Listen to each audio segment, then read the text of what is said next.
पितृपक्ष चालू आहे आणि या पितृपक्षात आपल्याला असं वाटतं की आपल्या मागील जे काही पितृदोष असतील किंवा त्याचबरोबर आपल्या मागे जे पितृ आपले होते, जे आपले पूर्वज होते, त्यांचा आशीर्वाद कायमस्वरूपी आपल्यावर असावा आणि त्याचबरोबर सुखात दुःखात आपण त्यांचं स्मरण करावं, त्यांचा आशीर्वाद म्हणून आपल्या आयुष्यात आपली प्रगती व्हावी, त्यासाठी तुम्हाला खूप छोटीशी गोष्ट ही ह्या पितृपक्षात करायची आहे. म्हणजे अगदी 2 ऑक्टोबरपर्यंत तुम्ही केली तरीही चालेल आणि त्याचबरोबर कायमस्वरूपी जरी करत राहिला तरीही चालेल, हरकत नाही.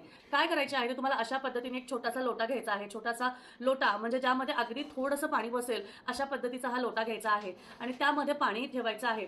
ते पाणी तुम्हाला रात्रभर तुमच्या दक्षिण दिशेला, घरातल्या दक्षिण दिशेला म्हणजे किचनमध्ये सुद्धा ठेवू शकता किंवा कुठेही ठेवू शकता. ते तुम्हाला ठेवायचं आहे. त्यामध्ये एक बेलपत्र घालायचं आहे. अगदी तुम्ही हे तुमच्या देवघराच्या बाहेर, म्हणजे देवघरात नाही, देवघराच्या बाहेर तुम्ही हे ठेवू शकता. याला झाकून ठेवायचं. ह्यामध्ये एक बेलपत्र घालायचं, याला झाकून ठेवायचं आणि त्यानंतर दुसऱ्या दिवशी जाऊन ते पाणी तुम्हाला महादेवाच्या पिंडीवर जाऊन व्हायचं आहे. रात्री तुम्हाला ही